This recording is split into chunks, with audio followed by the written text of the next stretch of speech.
Hi, this is Lynn Shuck with Healing and Balance. This particular video has to do with tightness through the forearms and hands and palms. And one place where people might notice that is if they're in downward dog or doing things on the hands where they really feel that stretch, that tightness, or if they try and make any actions in the arms, they feel it up through the forearms. This particular exercise is to warm up and get these muscles moving with the joints moving in different directions.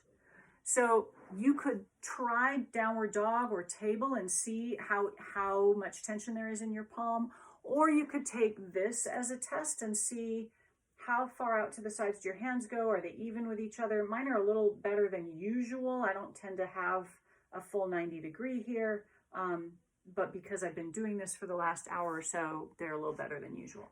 You'll need a block. A Kleenex box will work. You don't need something heavy. You need something lightweight.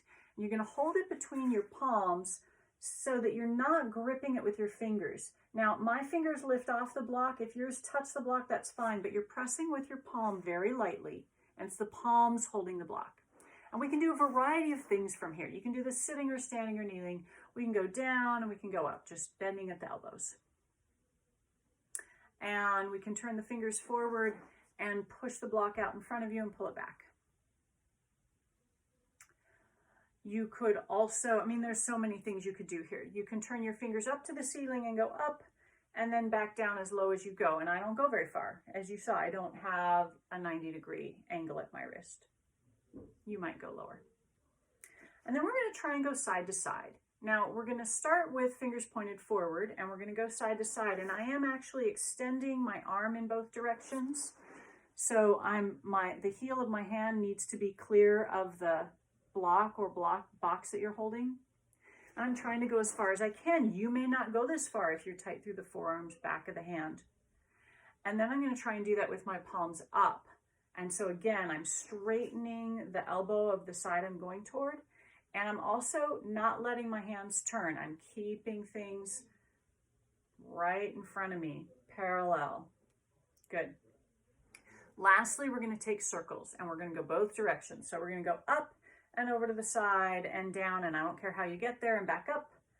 And so you can let your hands turn to go down, or you can try and keep your fingers pointed relatively up while you do this, doesn't matter.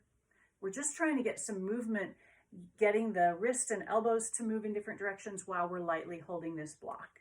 So we're going the other direction. We'll do maybe 4 circles. I did a couple where my palms went fingers pointed down and a couple where my fingers pointed forward.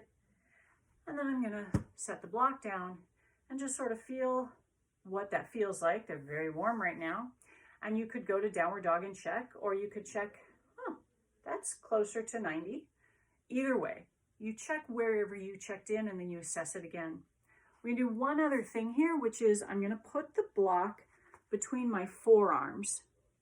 And my palms are facing in, and I want to try and take my fingers toward each other and apart. And I want to watch that I'm not bending at the fingers. So you might have to switch which hand is on top each time. And then still pointed in toward each other, palms pointed in toward each other, you're going to try and take your thumbs up and your thumbs down, right? So you're making this little movement at your wrist. We're going to change directions on that. We're going to turn the palms up. We're going to do the same thing. Flex at the wrist, take the hands down. When you flex, watch that you're not bending the fingers. You're only going to get so high. And then in and out, working on this plane. If I do this, you'll see the direction it is, but I'm sliding the back of my hand along a tabletop. And then we're going to do it one more round of that, palms facing the floor. Same thing, we flex at the wrist. Watch that you're not bending the fingers past how far you can flex. And then palms sliding along that tabletop. Thumbs in, thumbs out. Good. And one more time, you could check in downward dog, or you could check in here. That one didn't make any more difference than the first one for me. I like this one better. Does more for my body. But that's a way to play with those really tight forearms and hands that many of us have from too much time like this, or like this, or like this. go for it, play with those. It doesn't have to be a yoga block. Like I said, a Kleenex box works really well because you're not trying to press hard on it. And see what that does.